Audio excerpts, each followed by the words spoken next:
Boa noite, sejam todos bem-vindos, né, à nossa aula inaugural, né? Eu quero trazer a reflexão aqui para vocês que hoje nós vamos entender o que que o que que é dor e o que que é saúde mental e o que que é transtorno mental, tá? O brasileiro ele não tem cultura de procurar uma terapia, a maior parte só procura quando está muito fragilizado, né? Achando que está adoecido.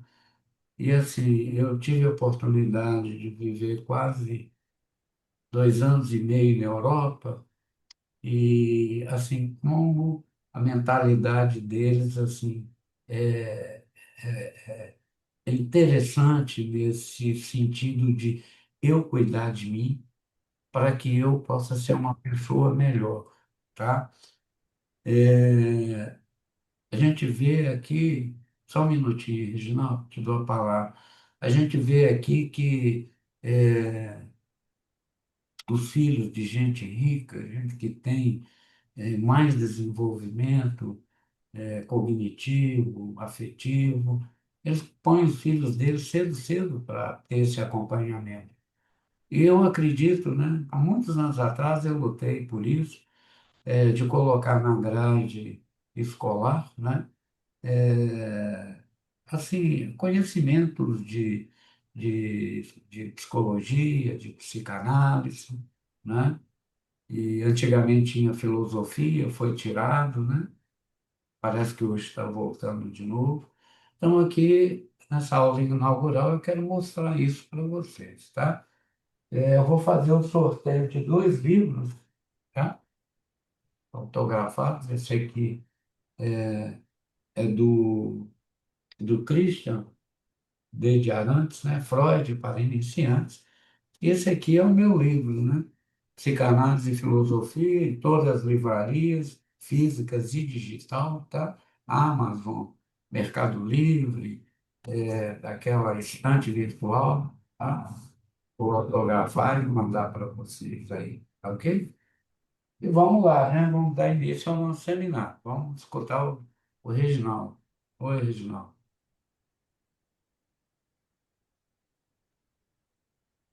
Só uma observaçãozinha sobre o que o senhor comentou a respeito da procura por psicanálise. Psicanálise em si, psicologia em si, realmente existe uma gama de estereótipos, uma barreira que é um trabalho realmente árduo a ser enfrentado, né? Mas terapia não.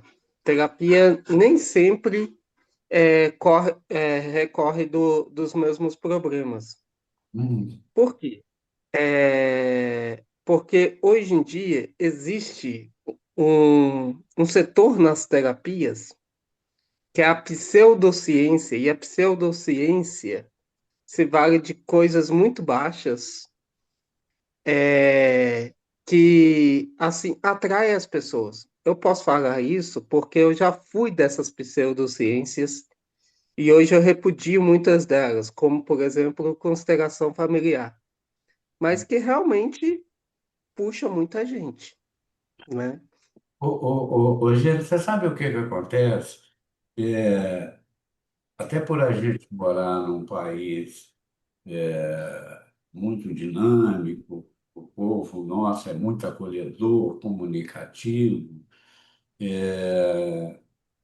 a gente tem a tendência, né? Quantas vezes é só ver quem trabalha com Uber, quem entra no Uber, quem entra num táxi, quem vai no salão cortar o cabelo, não é? As mulheres procuram as manicures, salão de beleza.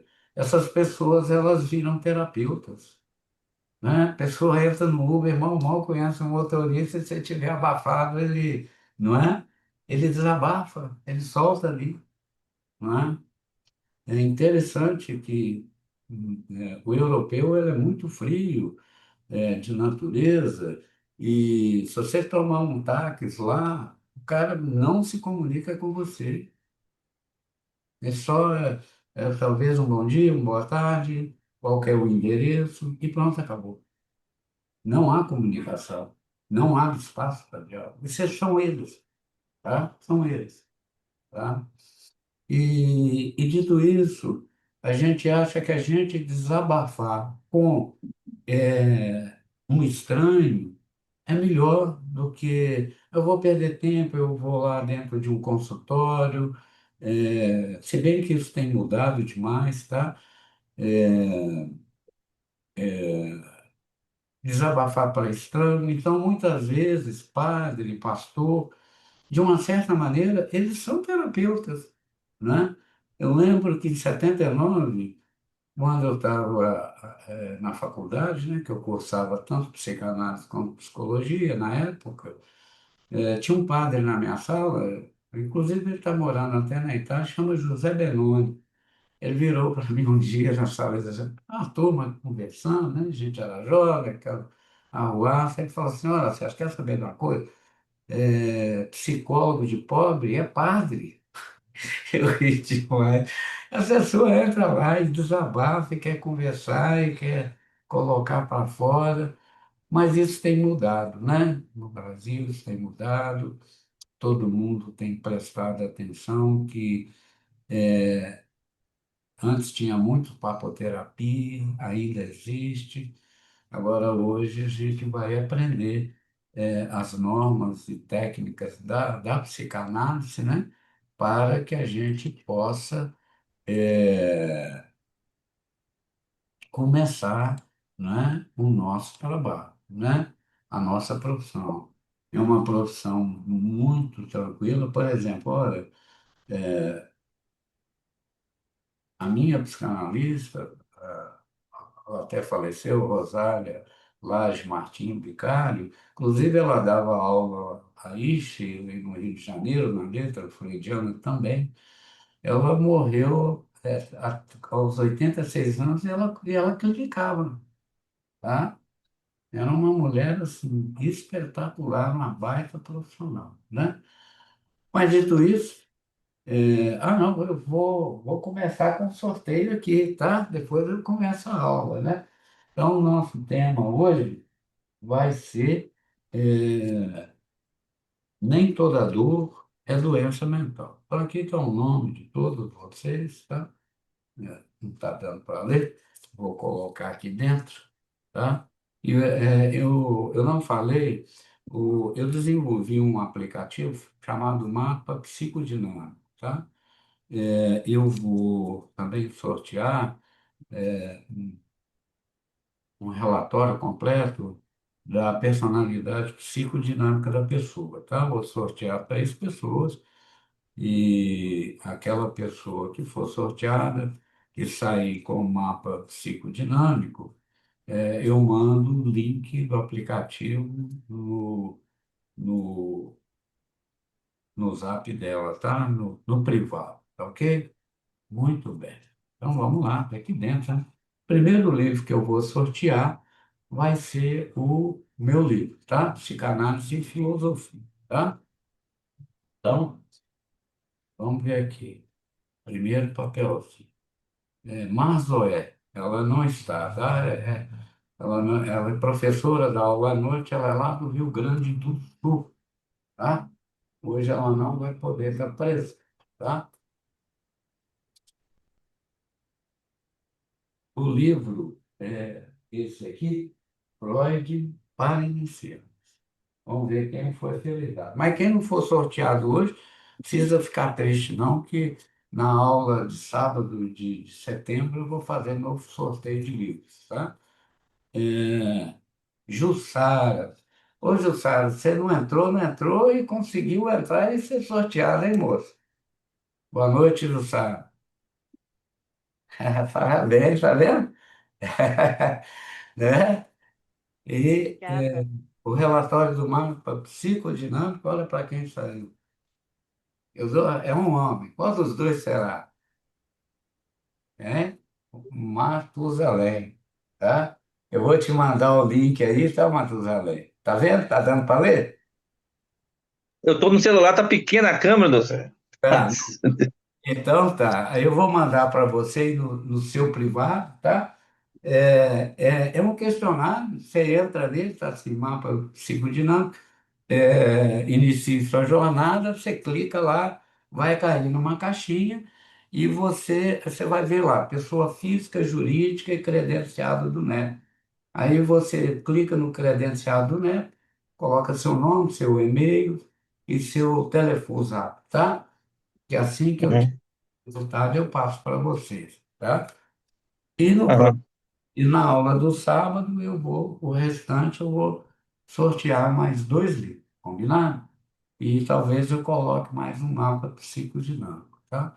É uma coisa muito pessoal, mas depois se você quiser falar alguma coisa, é, eu tenho 16 anos trabalhado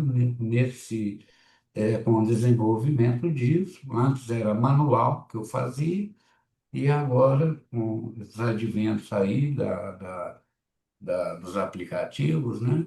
Esse aplicativo meu ele ficou muito grande, levou quase 9 meses, quase uma gestação, tá? Para ser o cara, como é que chama? Fazer os códigos-fonte, tá? Mas vocês vão ver que é uma coisa assim, de 98% de aceito, tá? Vamos lá. Então, nem toda dor é doença. Saúde mental, sofrimento psíquico e transtorno mental, tá? Quando a dor se torna, quando uma dor se torna doença, quando uma dor se torna doença. O que diferencia uma experiência humana difícil, um sofrimento psíquico e um transtorno mental? Eu penso que todos os cursos deveriam começar com essas indagações aqui, tá? Que às vezes a gente começa um curso, eles vão falando de doença, doença, mas a maior vão dando psicopatologia, teorias, mas não vão fazendo, sabe, essa especificação, né? Tá? Antes de interpretar, precisamos aprender a não patologizar. Vocês estão notando que hoje tudo assim tão surto de transtorno autista, Au- TDAH, au- Autista, TDAH também, né? né, tão surto. Alguns médicos e o conselho também está até assim indagando, porque quer dizer, quase um terço da população brasileira é autista.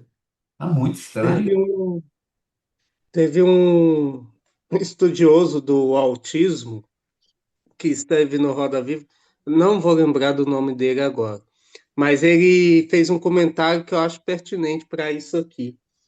Ele disse o seguinte, que ser diagnosticado como autista de suporte 1, hoje em dia depende do humor de quem está avaliando. Não existem uns parâmetros bem definidos para se estabelecer quem tem realmente autismo, né, do suporte 1. Então, varia muito de acordo com quem está avaliando. E eu concordei muito com ele. É. Então vamos lá. Antes de interpretar, precisamos aprender a não patologizar, tá? Algum de vocês aí tem aquele streamer Brasil Paralelo? Quem Eu vejo algumas coisas deles, mas eu não tenho assinatura, não. lá acho que são 3 capítulos, que vai mostrar isso. Alguns psiquiatras, até renomados brasileiros, psicólogos e psicanalistas, falando assim que hoje assim a pessoa não sai do psiquiatra com um receituário imenso de remédio e com uma doença, com um transtorno diagnosticado. Vale a pena ver, tá? Vale a pena Qual que é o ver. nome? É, deu branco aqui, mas eu vou lembrar até o final da aula, ou então depois eu entro no Brasil Paralelo, pego o link e mando aí, tá? Uhum. Tá? Que eu já assisti, já tem muito tempo isso. Inclusive, se não me engano, eu fiz alguns recortes, eu tenho no meu Drive, eu vou pegar alguns recortes e mandar para quem não tem, tá? Psicanalistas, psiquiatras falando sobre essa questão, tá? Distinguir saúde mental, sofrimento psíquico e transtorno mental. Compreender que um sintoma isolado não define uma pessoa. Quer ver um problema seríssimo que a gente vê nesses diagnósticos de autismo? Vocês sabiam que as pessoas que têm diabetes, estou falando de doença clínica, física, e algumas psicoses, esses indivíduos portadores disso, eles têm sintomas de pensamento autístico, é diferente de pensamento autista. Tem pessoas que entram para dentro dela e some, desaparece. Ou então, de repente, ela entra num estado de surto psicótico. E aí, dependendo do entrevistador, principalmente o entrevistador mais jovem, sem experiência nenhuma, pode diagnosticar ela como autista, tá? Reconhecer intensidade, duração, contexto e prejuízo funcional, tá? Por exemplo, um autista, ele tem um prejuízo funcional muito grande. Então, tem determinadas profissões que ele não vai poder exercer. Imagina um cara que, como é que ele chega a ser cirurgião? Como é que ele pode ser um juiz? Pois chega. Vai, eu vou disponibilizar a aula para vocês todos, tá? Além do link, eu também disponibilizo o material, tá ok? Pode ficar tranquilo. Situar a contribuição específica da escuta psicanalítica, tá? Ou seja, é, a nossa profissão, ela tem um outro olhar. A gente não quer dar diagnóstico assim, sabe, de cara, tá? Eu já vi muitas pessoas chegarem na minha clínica com diagnosticado com esquizofrenia, e aí durante 6, 8 meses eu vi a pessoa aí mudar de posição e de manifestação, tá? Quer ver uma coisa? Nós vamos estudar isso na hora certa. Todo neurótico compulsivo obsessivo de quarto grau, que são os mais adoecidos, tá? Eles têm surto psicótico. Eles podem, inclusive, ter delírios. Mas aí, falar que ele é esquizofrênico, ele tem que ser muito corajoso. Eu estou vendo aí uma reclamação direta. Pessoas que vão com atendimento nos postos de saúde, com 15 minutos, né, que é uma consulta psiquiátrica lá, é rápida, os caras já saem já praticamente rotulados, tá? Nem toda dor é doença. Tristeza, medo, angústia, dúvidas, conflitos, também pertence à experiência humana. Eu tenho certeza que todos que estão aqui têm. Sofrer não é, por si só, estar mentalmente doente. Quer ver? A vida nossa é de passagens, né? São rituais de passagem. Se a gente pegar uma criancinha ali por volta dos 10 anos, saindo da segunda infância, entrando na pré-adolescência, ele começa a ver o corpo dele modificar, a menina começa a ver os seios crescer, não é? Pelo pubiano, os meninos vão ver o pênis crescendo pelos pubianos, e aquilo é uma agressão para o corpo deles. E a maioria dos pais não explica, tá? Então, para a menina, a primeira menstruação, a menarca, para algumas mocinhas, é um choque muito grande. Já começa a nascer o desejo de olhar para os meninos, ou até menino olhar para menino, menino olhar para menina, de uma forma diferenciada que nunca olhava, tá? Quando a gente está ali, quer ver o outro ritual de passagem que dói demais? É quando o jovem adulto está com 20 anos entrando ali, caminhando para a casa dos 30, né? O que que ele vai estudar, mercado de trabalho, como é que ele vai sobreviver, ter um salário digno. Aí depois, dos 40, dos 35 aí começa a entrar, que eles brincam aí, né? Idade do lobo e da loba, né? Já começa a achar que está ficando velho. E aí, a derradeira e última passagem é quando alcança os 65 anos, né? Que é a terceira idade, né?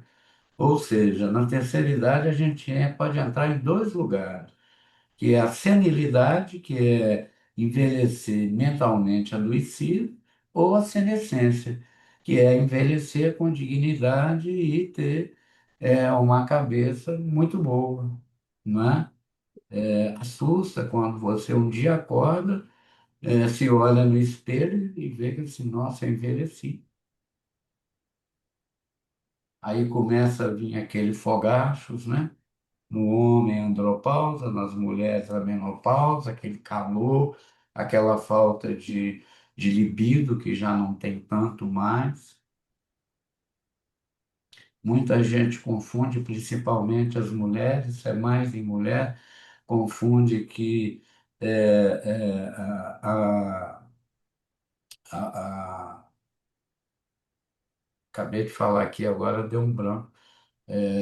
Ela não vai ter mais menstruação, ela não vai poder mais gerar filhos, ela confunde isso com sexualidade, ela já não se acha mais tão atrativa. Isso machuca muitas mulheres, tá? Nós homens é a questão do medo de falhar, de não ter aquela ereção, aquela virilidade, quando a gente tinha 30, 40, e aí começa a declinar a vontade, a libido, tá? Saúde mental é mais do que a ausência de transtorno, é muito mais, tá? Envolve recursos para enfrentar as tensões da vida. Inclui aprender, trabalhar, relacionar-se, participar da comunidade, influenciada por fatores pessoais, famílias, familiares, sociais e estruturais, pode oscilar ao longo da vida, sem desaparecer por completo. Então, uma pessoa que teve uma vivência acadêmica assim, de baixa qualidade, aí chegar com os 20, 25 anos e falar assim, nossa, eu sou burro, eu não consigo formar em nada, aprender em nada, eu fico aí sem eira, sem beira, hoje eu tenho que pegar qualquer tipo de trabalho para sobreviver.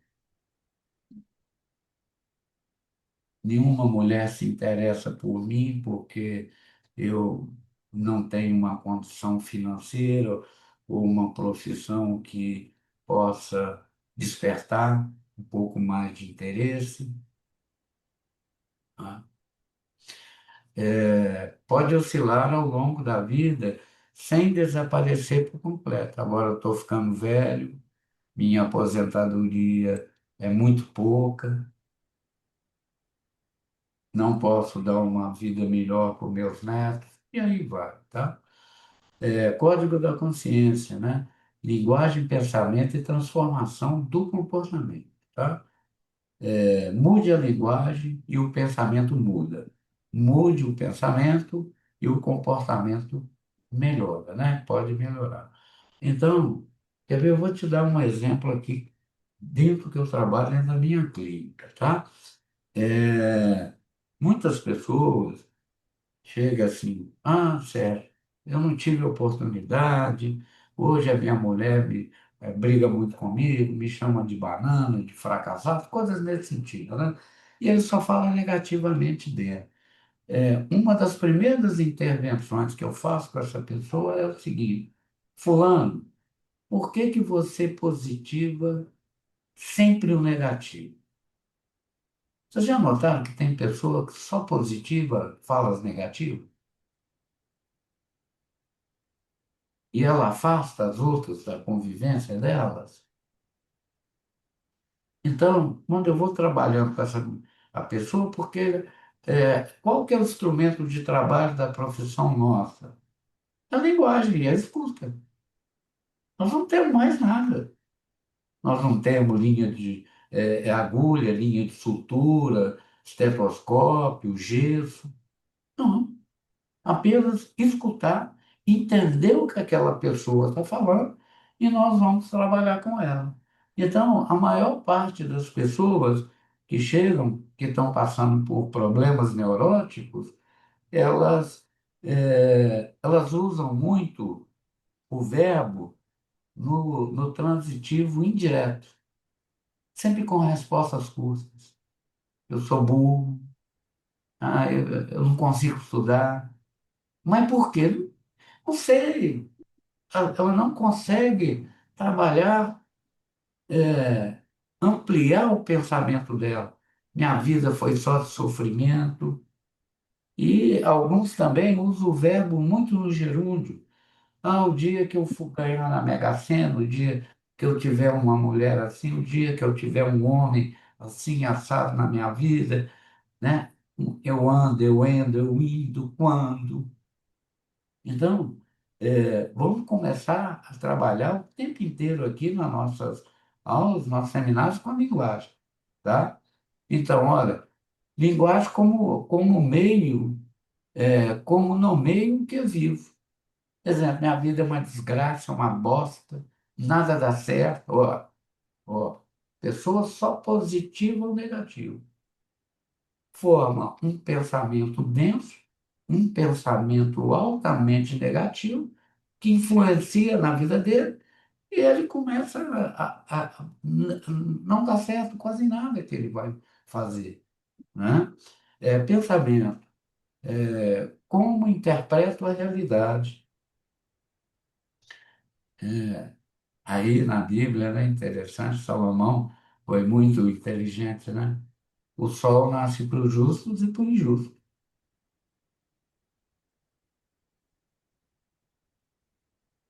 Emoção, o que sinto diante da interpretação. Não, eu não dou conta de falar disso. Eu não dou conta de perdoar meu pai. Minha mãe foi omissa, não gosto dela, desejo de pior para ela. Decisão. Como escolho responder? Então, entre escutar um estímulo, ver, escutar e de uma forma impulsiva, dar uma resposta agressiva ou ter uma descarga orgástica, batendo, cuspindo no outro, nos lembra o quê? Uma criancinha de 4, 5 anos. Quando mamãe e papai falam você não vai ter isso, ela dá um chute na canela, ele cospe.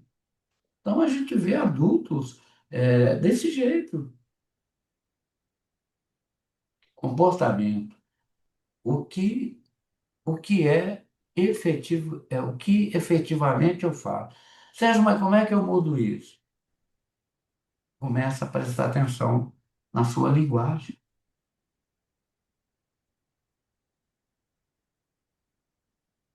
E aí, quando ele fala, mas como assim? Vou te dar um exemplo. Quando você passa por um parque, todo arrumado, florido, limpinho, qual que é a sensação que você sente? Olha, eu estou trabalhando com ele, o quê? Emoção. Nossa, que lugar gostoso. Que lugar limpo, gostoso. Ou seja, fulano, o belo não precisa de explicação. Precisa. Quem gosta de quadro, quem gosta de um bom filme, não assiste, não fica extasiado com aquilo que ele está vendo. Ele quer explicar, ele fala, ele vai explicar. Nossa, essa música me faz muito bem. Nossa, eu fui numa peça teatral que eu não conseguia. Eu tinha que voltar mais uma, duas vezes.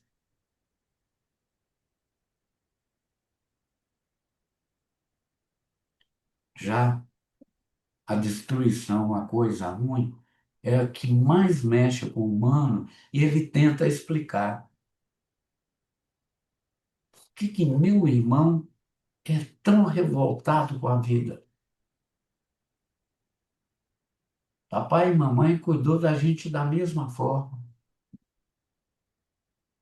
Inclusive, meu irmão foi mais beneficiado do que eu.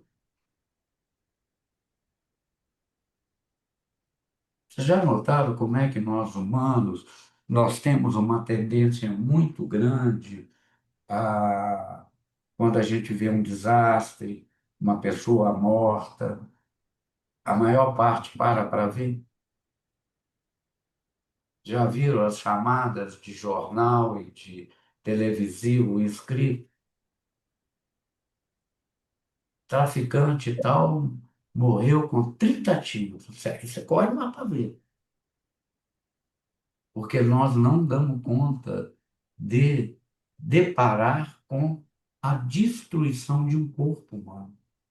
E quando a gente para ver, a gente vai ficar chocado com aquilo. Isso eu já vi muito, né? Fácil ver, fazer essa experiência e perceber.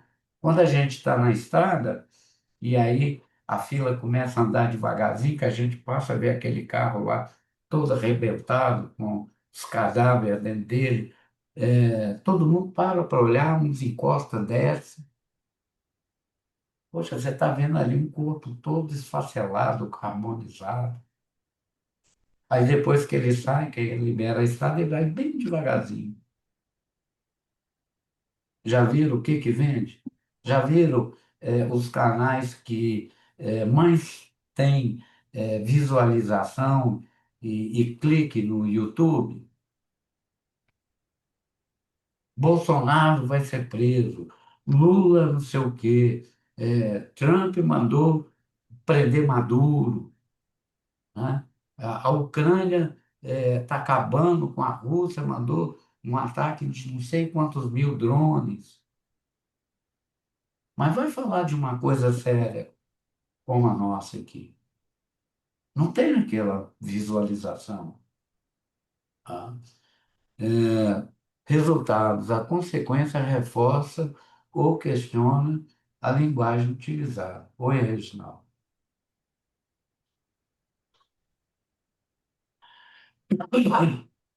Tem que ligar o microfone, não estou te escutando.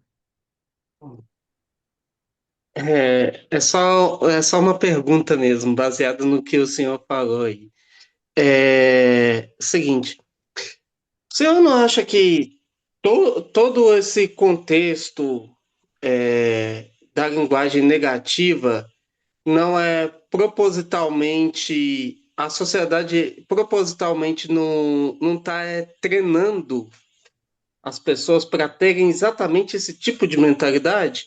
Porque o que a gente percebe muito quando alguém vem buscar ajuda é que, diante de tanta coisa, tanta notícia ruim, existe muito mais uma anestesia do que o escândalo em si, né? Você não acha que isso já não é um treinamento que a nossa sociedade tem imposto a todos nós? Concordo com você plenamente. É, a mídia, eu vou te falar, é uma profissão assim, quem consegue chegar nas grandes redes de comunicação, né? Hoje a gente vê muito influenciador digital ganhando muita grana, né? Vocês já notaram que eles trabalham com a desgraça ali? e que a maior parte hoje da governância, eu vou falar do Brasil, tá? Que a nossa governância, ela é toda só através dos jornais televisivos escritos e dos influenciadores que são pagos para isso. Então, hoje, a maior parte das pessoas, elas vão sendo condicionadas, levadas a buscar sempre, isso a gente está vendo nas redes sociais, né? Qualquer erro que você fizer, as pessoas vão te crucificar, vão te lixar, ao vivo e a cores. E aí eu vou citar dois livros interessantes, sabe? Não sei se alguém já leu, Michel Foucault, Vigiar e Punir. O ser humano, ele tem a tendência de vigiar para punir o outro, porque o Freud escreveu um texto, está no volume 19, fala crianças espancadas. Quando a gente é pequeno e a gente tem raiva de um irmão, quando esse irmão vai ser punido pelos pais, aquela criança que é menor, ela fica feliz do pai estar batendo, pondo aquele irmão de castigo. Quando alguém faz algo errado, a gente não fica feliz por ele estar sendo preso e sentenciado a X anos de cadeia, tá? É, a mídia, ela tem instrumentos, não só a mídia, tá? A mídia aliada ao governo. Quando que isso nasceu? Vocês já estudaram, já pesquisaram? Nós vamos voltar lá 1400. Vocês já ouviram falar de La Fontaine? La Fontaine ele era um cobrador de impostos, severo, tá? Ele e o pai dele. E La Fontaine, então, começou a usar o método de sublimação, escrevendo aqueles contos para criança, né? A cigarra e a formiga. Enquanto a formiga trabalhava, a cigarra só cantava, só ficava se exibindo, né? Aí chegou o inverno, a formiga tinha comida, tinha a sociedade deles lá para poder sobreviver o inverno, e a cigarra caiu e morreu. Esse é um dos contos que a gente escuta desde pequeno. Ou seja, os desenhos animados antigos, não era isso? Lembram do tio Donald e do Guindo, Zezinho e Luizinho? Eu lembro de um que eu não esqueço, que eles estavam jogando bola e não, estavam indo para a escola. Aí tinha os meninos, os Guinho, ô Zezinho, vem cá jogar bola com a gente e tal. Aí aparece o anjinho, o capetinho, ó, vai lá, para que estudar? Aí o anjinho, olha, se o tio Donald passar aqui e te pegar, ele vai te corrigir. E assim, eu mato a escola, eu mato a aula, eu assisto a aula. Aí, La Fontaine, por que que ele tomou essa projeção? Tinha um rei francês, se não me engano, foi o Luís XIII, da época dele, e não era um cara qual? 14. 14? Tá, valeu. Então, o Luís XIV convida ele para vir para a corte para fazer mais parábolas e educar, porque ele sacou que educar as pessoas e manter elas sob controle emocional, você lucra mais, tira muito mais delas do que punindo. Tá? Ok? Isso aí, a maioria dos príncipes, dos reis, estudava com os doutores da Igreja Católica, né? tem um outro livro que mostra isso para gente, chama Sexo, Desvio e Danação. Já ouviram falar desse livro? De três padres. E ele vai falar que em 1200, Santo Anselmo e vem para mudar a ideologia total da Europa, quando ele tem a sacada genial de colocar um confessionário, que antigamente era comunitário, né? Aí, por exemplo, nesse confessionário juntava todo mundo lá da aldeia, o padre estaria lá e eles faziam a confissão. Então, existia punição. Por exemplo, tinha os homens casados que fossem pegos masturbando pelas mulheres, eles eram entregues à Santa Corte e eles eram condenados. Tinha condenação até de 3 anos de cadeia por masturbação. Vale a pena ler esse livro, tá? Chama Sexo, Desvio e Danação, tá? Aí aparece São Jerônimo, que é o doutor que vai criar leis do casamento, onde é que o homem teria posse sobre a alma e o corpo da mulher. Então, essa opressão feminina não vem de agora, não. Vem de muitos anos atrás, tá? Muito bem. Então, o resultado retorna e realimenta o ciclo. Se esse indivíduo não começar a elaborar aqueles pensamentos negativos, ele vai ter sempre a compulsão à repetição. Lembra daquele desenho animado do Leão da Montanha, né? E a hiena, né? E falava assim, ô Rabi, vamos passear, olha como é que tá, o céu tá azul. Não, eu esqueci, não, Lipe, eu vou levar o guarda-chuva que pode chover, ó céus, ó vida, ó dor. Tem adultos que é só isso. Ó céus, ó vida, ó dor. Ah, o tempo tá bonito, daqui a pouquinho vai cair um raio aqui e me matar. Nova linguagem, novo pensamento, nova possibilidade de ação.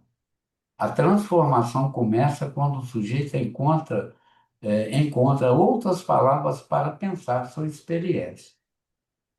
Tá? Eu sofri quando criança, maltratado, passei fome, todo tipo de carência, mas eu consegui sair desse lugar. Vocês já ouviram falar numa autora, numa escritora brasileira, negra, que foi catadeira de lixo na favela? Ela não é conhecida no Brasil. Hoje ela vive na Europa, é muito conhecida. Hoje, não. Carolina de Jesus, tá? E ela não é lida aqui, ninguém fala dela. Lembrei também de Cora Coralina, quando ela enviuvou aos 70 anos. Ela foi aquela explosão de vender, editar e vender os livros dela de poesia. Mulher foi fantástica. Eu morei um tempo. Conceição, Oi? Conceição Evaristo também. Isso, né? Eu morei em Divinópolis, a minha vizinha, nada mais, nada menos, era aquela que escreveu juntando os cacos para construir o meu vitral. Sabe quem que é essa poetisa? Muito famosa. Foi amiga minha durante muito tempo. Então, são mulheres. Vou lembrar aqui, Joselina Pérola Negra, que começou a explodir na música samba carioca com mais de 64 anos. Vocês sabiam que a mãe do Pedro de Bial, a Lúcia Bial, ela tinha só até o terceiro ano de grupo, tá? E quando ela enviuvou, ela estudou, fez psicanálise e hoje ela tem um baita consultório lá em Copacabana. A mãe de Pedro Bial era como na época de Freud e de Jung, Melanie Klein. Melanie Klein começou a estudar psicanálise aos 54 anos e é essa fera da psicanálise, né? Conhecida até hoje, não é? Então, quer dizer, Aí eu vou citar uma celebridade muito grande, o Pelé, né? O Edinho, o filho do Pelé, sabe como é que ele apareceu para o mundo, para a mídia? Como traficante. Tentou jogar na linha, não conseguiu, tentou jogar no gol, foi um fracasso do Santos. Enquanto o pai era vivo, é, né? Abafava ele, dava tudo. E aí, um belo dia, explode aí na mídia que o Edinho era um grande traficante da Baixada Santista. E teve tudo, né? Saúde mental não é felicidade permanente. Nenhum de nós somos felizes permanentemente. Uma vida psíquica saudável também contém tristeza e frustração, né? Há um ano atrás, eu passei por uma dor muito profunda. Eu tive que enterrar uma filha de 33 anos. Muito duro, foi muito duro, mas eu tinha que continuar vivendo. O conflito não é automático, tem outros. O conflito não é automaticamente sinal de adoecimento mental. A capacidade de elaborar importa mais do que a ausência de desconforto. Pedir ajuda pode representar cuidado e não fracasso. Principalmente nós homens, né? Às vezes a gente escuta desde menino, né? Homem não chora, nem engole o choro, né? Homem não faz assim, homem não faz assado, não é? E aí a gente vai se calando, vai entrando na espiral do silêncio e a gente vai criando mágoa, né? Eu gosto também de brincar com as palavras, sabe? Vocês vão me ver sempre brincando. Vamos dividir essa palavra em sílabas? Má-água, mágoa, má-água, água podre.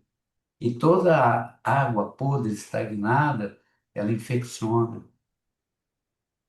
Então, se a gente não chora, se a gente não desabafa, aquele abafamento vai crescendo, infeccionando a nossa psique, que é a nossa alma, a gente vai ficando triste, a gente vai ficando antissocial, e aquilo vai adoecendo, tá? A gente. O sofrimento pode ser uma resposta compreensível à vida. Perdas, mudanças e rupturas podem produzir dor emocional. Um término de casamento com quem a gente ama, falecimento de um filho, de uma mãe, de um pai. Sofrimento pode mobilizar as defesas e novas formas de adaptação. Nem toda dor precisa receber imediatamente um nome diagnóstico. Você é bipolar, você é delirante. Mais à frente, eu também trabalho muito com filmes, tá, gente? Através do filme, da minha didática, vocês vão perceber assim o quanto as pessoas, as famílias, os preconceitos vão assim amargurando os nossos filhos. Então nós vamos ver dois filmes brasileiros, tá? E um documentário. Eu vou mandar aí no grupo. Um é Bicho de Sete Cabeças, tá? Vocês vão ver um jovem assim, porque gosta, coisa de jovem, fumar uma maconha, e aí vocês vão ver psiquiatras, diretores de hospital esperto, que queria ganhar dinheiro do INSS, do SUS, né, que é antigo, não podia, os leitos não podia ficar sem doente, saía na rua catando todo mundo. É muito parecido com aquele conto, né? O Alienista, né? De Machado de Assis. Machado de Assis, em 1881, ele já denunciava isso, né? Com a Casa Verde, com o psiquiatra Simão Bacamarte, né? Né? Tá? O outro filme é Coração da Loucura. A nossa doutora, né? Foi expulsa, assim, não foi expulsa, mas os psiquiatras da época praticamente fizeram ela ir embora do Brasil, né?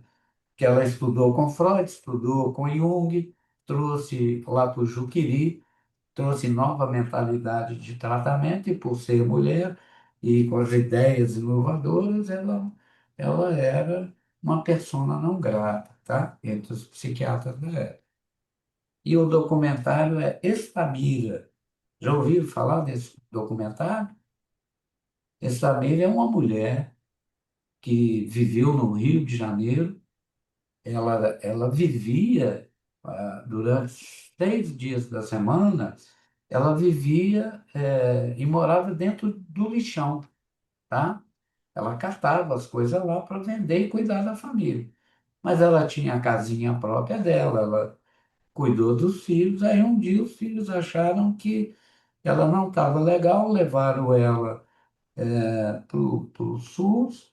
Ela foi internada e diagnosticada com esquizofrenia e os filhos quiseram interditar ela, os médicos, mas não vou quebrar a curiosidade, não. Assistam esse documentário. Essa mulher existiu, era viva até 2020, se não me engano. Vou mandar o link para vocês, tá? Então, essa primeira aula, esse primeiro contato, eu vou mostrar coisas assim, da nossa cultura, de pessoas reais, de carne e osso, que viveram e foram diagnosticados com doenças mentais severas, né, patognomias de grande monta, por gostar de viver no lixão. Ela achava aquilo maravilhoso, aqui é meu lugar, eu me sinto tão bem no lixão. Mas todo mundo acha que essa mulher é louca de falar isso. Ela foi abusada, estuprada, o marido batia muito nela, e ela então fugiu e foi viver e trabalhar no lixão. Vocês vão ver a filosofia, a capacidade, a inteligência da ex-saber, tá? 3 campos que podem se aproximar, mas não são iguais. Saúde mental, recursos para viver, elaborar, trabalhar, construir vínculos. Sofrimento, dor subjetiva que pede compreensão e cuidado e contexto. É isso mesmo. Transtorno, alteração clinicamente significativa associada a sofrimento ou prejuízo. Vocês acham que uma mulher que vive. Vocês vão ver lá ela falando aquele cheiro de podre, de azedo. Vocês vão ver criança comendo frango estragado para sobreviver, catando comida no lixão para poder sobreviver. E ainda nós vamos classificar essas pessoas de doente mental? Pô, sei lá, não tem nem palavras para classificar esses profissionais. E como não esperar que essas pessoas não tenham algum comportamento bizarro, tá? Vamos falar assim, tá? O que caracteriza um transtorno mental? Outra coisa, uma pessoa com esquizofrenia, vocês acham que ela trabalha? Vocês acham que ela paga a conta de luz, de água dela e leva no final de semana, quando ela ia para casa no final de semana, levava as compras para o filho que ficava à toa? Não estou falando de filho pequeno, não, estou falando de filho adulto. Até o dia que ela se revoltou, ela pegou, passou a mão, acho que lá no chicote, não sei o quê, saiu distribuindo chicotada, expulsou o filho e a filha dela de casa. Estou falando de criança, estou falando de gente adulta, tá? Que vivia às custas do trabalho que considerava a mãe suja, imunda. Mas aquela senhora que vivia fedendo, cheirando podre, era uma senhora ainda que cuidava dos filhos.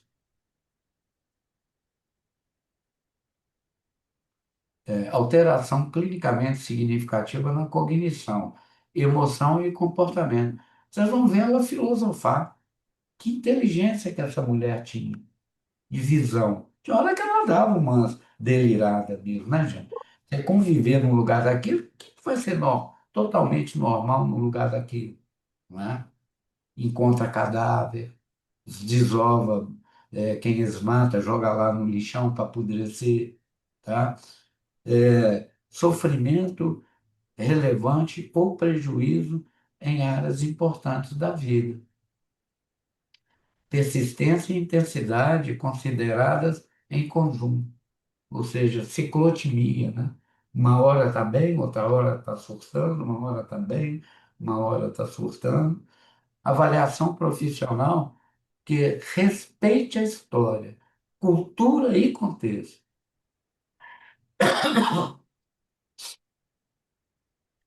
Eu não posso diagnosticar uma pessoa de esquizofrenia sem parar para pensar a vida dela num lixão, mas dentro daquele lixão, dentro da cultura, do contexto que ela vive, era uma mulher que trabalhava e cuidava dos filhos. Tinha um namorado dela lá, dentro do lixão, né? E ali era o local de trabalho dela. Final de semana ela voltava para casa, tomava banho, andava limpinha, cheirosinha. Vocês vão ver ela dentro da casa dela. É uma casa até boa, para quem a gente acha uma catadora de lixo que mora no lixão, tá? O que é isoladamente, perdão, o que isoladamente não define o transtorno, um transtorno. Sentir tristeza, medo, estamos repetindo, raiva ou ansiedade em determinados momentos. Eu tenho ansiedade, já tive muita tristeza, tive raiva, não é? Apresentaram uma preferência, hábito ou comportamento diferente do grupo. Nós vamos ter um seminário que nós vamos estudar, seminário de Freud, que ele fala sobre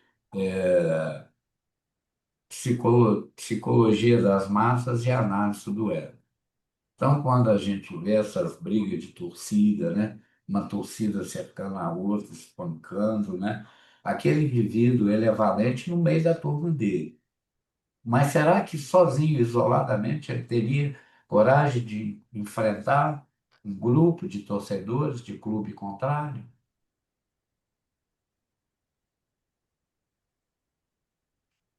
E aí, quando a gente vê aquele indivíduo fora do grupo, às vezes é até um indivíduo pacífico. Não, fulano foi preso porque a torcida lá, a Mancha Verde do Palmeiras, cercou os cruzeirenses no meio da estrada. Vocês lembram desse caso, a matança que foi? Bateram, queimaram um ônibus, espancaram. Que é isso? O jogador lá ganha, a torcida debocha, ri, brinca, ainda enfurece os caras e encontra no meio do caminho para brigar, marca briga, espancamento, né? Viver conflitos, dúvidas ou períodos de maior fragilidade emocional. Não, você perde quem você ama, você vai viver um período de luto, de sofrimento, não é? Fica mais sensível. Quer dizer que o fulano é doente mental, tá? Receber uma descrição formal sem avaliação clínica e contextual. Ô, gente, a palavra hoje, tô triste, tô chateado, é substituído por deprimido. Depressão é uma coisa, chateação é outra coisa. Em 1911, Freud escreveu um texto, Luto e Melancolia. Depois nós vamos ler, ter um capítulo à parte desse seminário dele, tá? Uma coisa eu estar fazendo luto. Perdi um filho, perdi uma mãe, perdi a mulher que eu amava. Aí o cara vai chorar, vai deprimir, assim, perdão, vai ficar triste, vai ficar na cama, a vida perdeu o sentido. Agora, a depressão é outra coisa totalmente diferente, tá? 5 perguntas antes de qualquer conclusão. Qual é a intensidade da experiência? A gente tem que falar isso, perguntar para a pessoa. Ou até perguntar para a gente aprender a fazer nossa autoanálise, né? Que prejuízo, há quanto tempo você permanece assim, ou ela, sua esposa, permanece assim? Que prejuízo produz na vida cotidiana sua? Em qual contexto surgiu, o que a mantém triste? Presa dentro de um quarto, sem querer ter vida? Que recursos de apoio a pessoa ainda conserva? Às vezes fala só com a mãe, se sente bem do lado da mãe, da irmã, da amiga. Toda vez que a amiga chega para visitar, ela se apronta, fica feliz. Ah, fulano, vamos passear, vamos passar uns dias na praia para você melhorar, sair dessa depressão. Aí ele vai todo felizinho. Você acha que quem está deprimido quer ir para a praia? Quer entrar num carro e viajar? Quer não, tá? Então hoje a gente não pode ser mais triste, né? A gente não pode estar chateado, a gente está deprimido. A intensidade muda o significado clínico. Uma emoção pode ser proporcional ao acontecimento vivido. A mesma emoção pode tornar-se avassaladora em outra intensidade. Não basta identificar o sentimento, é necessário avaliar seu efeito. A clínica observa como a pessoa consegue ou não regular aquilo. Ô, gente, alguma pergunta? Todo mundo está caladinho? Ou a aula está boa ou está ruim demais, né? Vamos lá, Matusalém, Por enquanto eu quero ficar escutando aqui e refletindo o que o senhor está falando mesmo. Vanessa, quer perguntar, falar alguma coisa? Só tô ouvindo aqui mesmo e refletindo aí. É isso aí mesmo. É isso tudo mesmo. Refletindo aqui. Shirley, quer falar alguma coisa? Não, a aula, parabéns, muito bem explicada, perfeita. E olha que é só a primeira, hein? Só a primeira. Aqui eu não. Interessante, é Eu, muito interessante. eu vou no cartório mudar meu nome para Zé Modesto. Parabéns, parabéns mesmo. Jussara, como é que tá aí? Tá gostando? Fala aí um Tô, pouquinho. tô gostando sim, muito interessante também. Tá boa. Não, Hum, Bom, eu sempre escuto falar que o bom professor, o aluno fica igual ou melhor, né? Então eu acredito que vamos sair daqui ah, pode ter certeza disso. Pode ter. arrasando. Oi, Reginaldo. duas observações. A primeira é que meus sentimentos pela sua perda há um ano atrás, eu também tive uma tão grande quanto. Ah, não, não existe comparação. Você sabe que não existe. Cada um te dá a Eu perdi, dimensão, a dor é uma questão pessoal, né? eu perdi, no caso, não foi uma filha, foi minha mãe, né? Então, eu ainda estou em processo de elaboração. Eu ainda vejo isso que eu estou em processo de elaboração.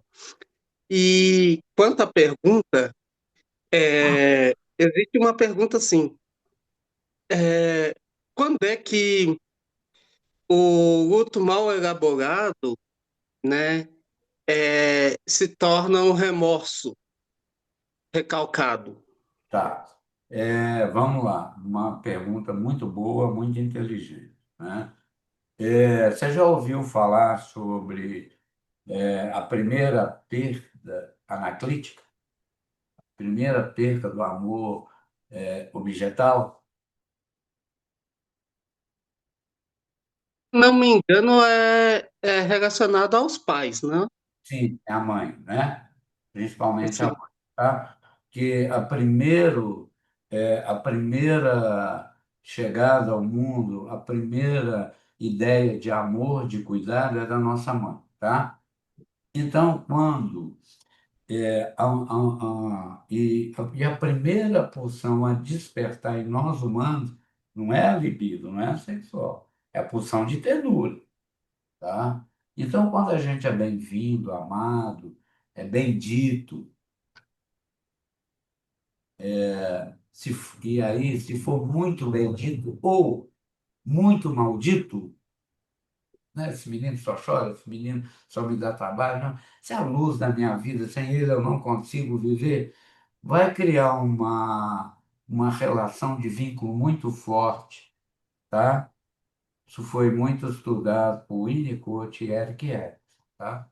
E essa relação, esse vínculo, se ele não for trabalhado com o crescimento daquela criança, ela pode terminar nisso que você está falando, tá?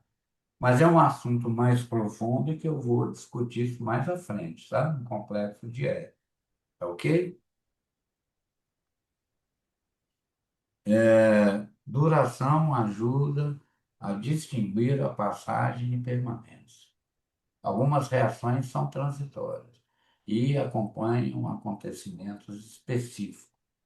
Vocês já ouviram falar de uma subdivisão da esquizofrenia que chama insidiosa?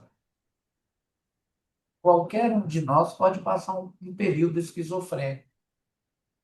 Aquilo entra em nós e vai embora sem a gente entender. E aí aquele indivíduo pode passar ter todos os sintomas de uma esquizofrenia. Ninguém sabe a etiologia. Agora, quando é diagnosticado de uma esquizofrenia hiperfrênica, catatônica, e por aí vai, aquele indivíduo acabou. Ele vai até o último suspiro dele, ele vai estar ali, tá? Tendo que tomar remédio e fazer terapia o resto da vida dele, tá? O tempo nunca deve ser analisado isoladamente. Por quê? Nós, quando crianças, nós saímos da fase da mãe, a fase oral, para a fase do pai, que é a segunda fase da nossa vida. É nessa fase de troca de sair da fase da mãe, que acontece do primeiro dia de nascido, que vai mais ou menos, segundo um psicanalista que foi pediatra, que vai mais ou menos até 1 ano e meio, 1 ano e 3 meses, chamado René Spitz, tá? Depois vem a fase do pai. Nessa fase do pai, que a criança vai começar a entender o que é pai, gostar e ver que o pai tem uma autoridade sobre ela e tem uma ligação mais forte com aquela mulher, que é a mãe dele, aquela criança, praticamente ela está livre de uma esquizofrenia, porque o Édipo já foi cortado ali, tá? Nós vamos ver isso bem aprofundado, tá? Na fase do pai, é a fase que a criança vai começar a aprender a controlar o esfíncter, tanto mictal quanto fecal, tá? Na fase quando ela começa a controlar o esfíncter fecal, é a hora que ela começa a perceber a questão temporal. Por exemplo, teve filho, quem tem sobrinhos aí, o filho pequeno sabe disso que eu vou falar. Quando a criança está tirando as fraldas, né, educando aquela criança, na hora que ela tira a fralda, que ela vê que ela está fazendo. Vocês já notaram que para fazer xixi não precisa de fazer força? Pelo contrário, você tem que segurar para não fazer nas calças, né, ou na fralda, não é isso? Agora, para evacuar, você tem que fazer força. Criança ali, por volta de 1 ano e meio para cima, ela começa a amadurecer fisiologicamente, muscularmente e psicologicamente. Aí vocês já viram que ela encosta na parede assim, começa a baixar e fazer força para evacuar, né? E aí, quando a mãe chega correndo e tira a fralda, ela trava, coloca no piniquinho, ela não solta. Aí a mãe vai ficar nervosa com aquela criança. Não, meu filho, faz um cocôzinho que mamãe está atrasada, eu tenho que trabalhar, eu tenho que levar seu irmão para a escola. E ele não faz. Ali ela vai se tentando, vai punindo, vai xingando, e ele percebe assim: olha, isso aqui é meu. Aí quando a mãe esquece, ele vai lá no piniquinho, enche o pinico e leva para ela e fala assim: mamãe, olha o que é que eu trouxe para você. Ele fala assim: o meu xixi, o meu cocô são as primeiras produções humanas que a gente reconhece em nós. E aí que, quando a pessoa é um compulsivo retensivo, é aquele que, quando adulto, tem intestino que eu já ouvi falar que leva até 10, 12 dias para jogar para fora. Tem que ir no hospital para fazer lavagem. São pessoas altamente duras, inflexíveis, e ela controla o tempo do outro, o tempo inteiro. É meu, só te dou quando eu quiser. Ali começa a compreensão da temporalidade. E aí a gente vê adultos machucando o outro, a gente vê pais ou avós com dinheiro, vendo o neto ou filho passar aperto, não ajuda, cobra. Você não vem na minha casa, você nunca me visita. Por que você acha que agora eu vou te ajudar financeiramente? Então, Freud desenvolveu a métrica, né, que afeto é igual a fezes, fezes igual a dinheiro. Toda pessoa que é retensiva, ela é mesquinha.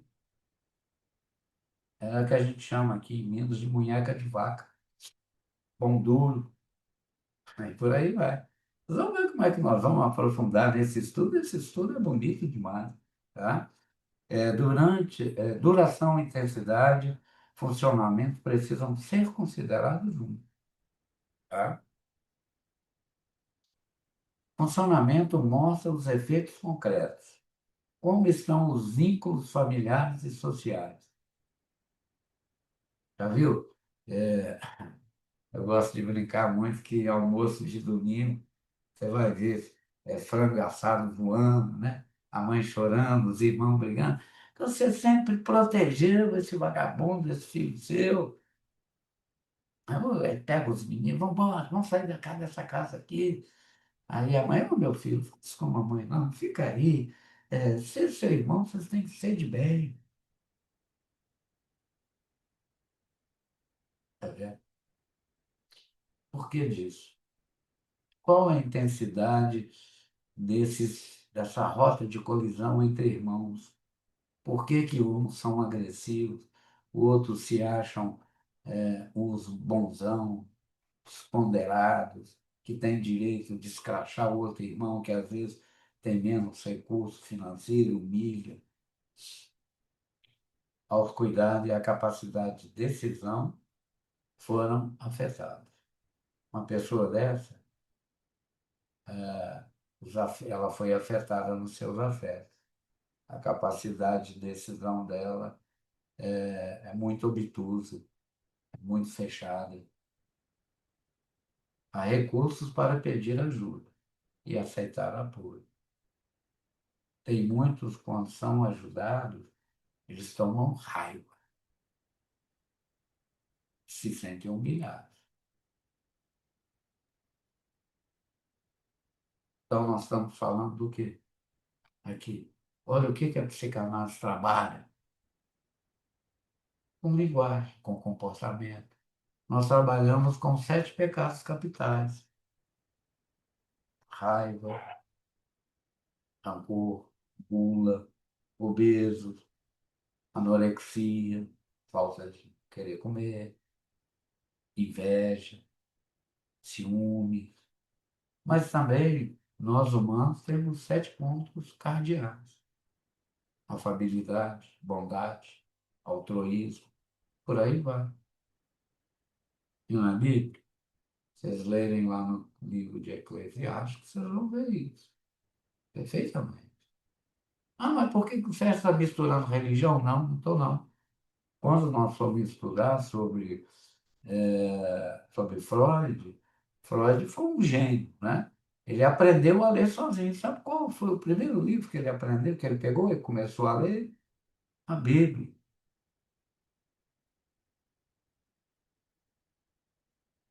Não esqueçam que ele era judeu, gente.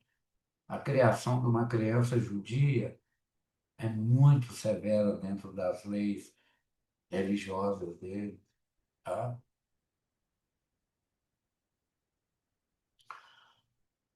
Contexto impede conclusões apressadas. Hoje, com 15, 20 minutos, você sai do consultório psiquiatra cheio de remédio e cheio de doença mental, tá? A história da pessoa modifica o sentido de cada manifestação. Vocês vão ver a questão da estamina, do bicho de 7 cabeças. Cultura, crenças e condições sociais precisam ser respeitadas. Pobreza, violência e desigualdade também afetam a saúde mental. Estou falando que a Stamira era uma pessoa normal, não, tá? Mas aí falar que era esquizofrênica, também não concordo com esse diagnóstico, tá ok? O sofrimento não pode ser explicado apenas pelo indivíduo. Vamos terminar aqui hoje, né? Vamos continuar no próximo encontro. Ô, gente, peraí. Opa, acho que eu fecho a aba errada aqui. Lá no Bicho de Sete Cabeças, era um jovem, skatista, vida boa, né? Gostava de pegar o baseadozinho dele, né? Era intolerância, autismo, TDAH, narcisismo e psicopata, é isso mesmo. Então, a gente tinha que ver o contexto daquele jovem. A mãe protegia ele, o pai era um homem severo, ignorante, que tinha ciúme do filho, que era bem tratado pela mãe, porque tem essa também, né? Tem muitos homens que têm ciúme dos filhos com relacionamento amoroso com a mãe, tá? Tem pais que vê o filho como rival. Ah, muito bem, estamos chegando aqui hoje no seminário, queria escutar aqui todos vocês, né? Começar aqui com o Reginaldo. Alguma fala, contribuições, dúvidas?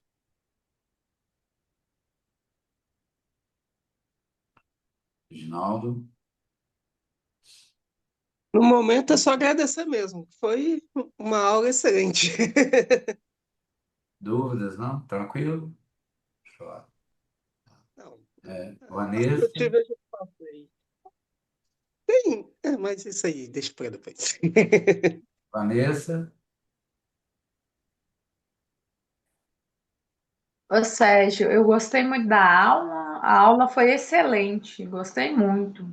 Deu consegui, para absorver muita. muita informação, né? Conhecimento. Algumas coisas eu já entendia, outras eu acabei descobrindo mais, né? Mais coisas, né? E pelos relatos que você falou aí, parecia que estava até falando da minha família. Não, você acha que é só Não. sua família que tem problema?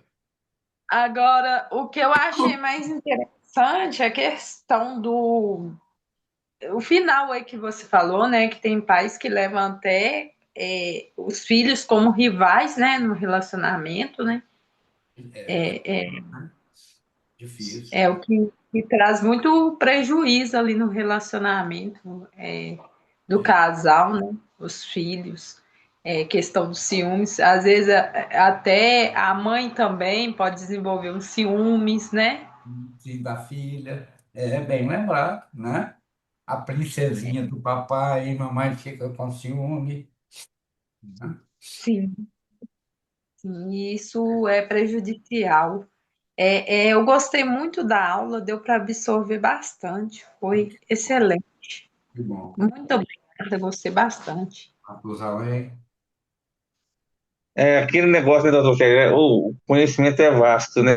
É muita informação, muito a ser ruminado, refletido, tá tudo entrelaçado uma coisa com a outra, né? sim, É uma jornada infinita que a gente tem que traçar pela frente aí. na verdade, do Sara, Muito proveitosa a aula. Acredito assim que eu estou aprendendo muito, né? E vou aprender muito mais. Igual vocês falaram da questão da família, né? Eu mesmo tenho uma pequenininha de 6 anos, né? E ela é muito assim apegada a mim, né? Então, assim, tem hora que eu me sinto até meio aqui sufocada, né? Mas, mas acredito aqui, que, né? ela Ah, quando tinha 3 aninhos e pouco, ela também levou o piniquinho de cocô dela e falou assim, meu cocô aqui, mamãe, meu cocô, meu xixi. não, até que isso não, porque eu sempre respeitei, assim, esse momento dela, eu não ficava É, forçando, sabe? não Até ficava mesmo porque eu também pressionando, não, né? não ficava, porque eu ficava com medo de travar, né? Traumatizar, É, né? e Trava. isso, traumatizar, verdade. Então, assim, eu respeitava, né, quando ela fazia, por exemplo, no chão, né? Eu não, também não chamava atenção, falava que tá tudo bem, normal, acontece, Vai, né? coisa boa, E né? alguns pontos a gente vê que a gente faz errado, outros a gente acerta, né? E é assim. Jussara, depois você me manda seu nome completo e seu CEP, tá? Pra eu pôr no Ok, correio, tá ok? Hoje a gente, tá a bom. Zoe, que foi uma das ganhadoras, ela não pôde estar presente, que ela dá aula à noite, né? Eu vou mandar para ela, para ela mandar aqui, tá? E a Shirley está lá trabalhando, né? A Shirley está aí descontando no hospital, não está podendo falar muito, mas você quer dar uma palavra final? Sim, foi muito bom. Foi só a primeira, então eu acredito que vem muita coisa boa por aí. Com certeza. Foi um prazer. Acredito que na próxima aula eu vou estar disponível, mas eu consegui assistir a aula toda. Vai Muito boa. E agora daqui para frente é a gente mergulhar, né? entrar, estudar e vocês vão ver como é que esse assunto é apaixonante, gente. Não, já deu para ver que é tudo de bom, porque quando a gente quer algo é porque já entrou dentro da nossa mente e o nosso coração. Ô, gente, então, nossa próxima aula agora vai ser o sábado, tá? Hoje foi só a aula inaugural, tá ok? Vai ser dia 5, sempre o primeiro sábado do mês, tá ok? Começa às 13h30 e vai mais ou menos até às 4 horas. E aí nós vamos terminar esse seminário de hoje, combinado? Um bom descanso. Amanhã eu já subo a aula, já mando aí a aula para vocês e mando o material didático também, ok? E o link dos dois filmes e do documentário da ex-família, tá? Ok? Forte abraço, um bom descanso a todos. Até já. Bom, bom descanso. Bom descanso. Boa noite, boa noite.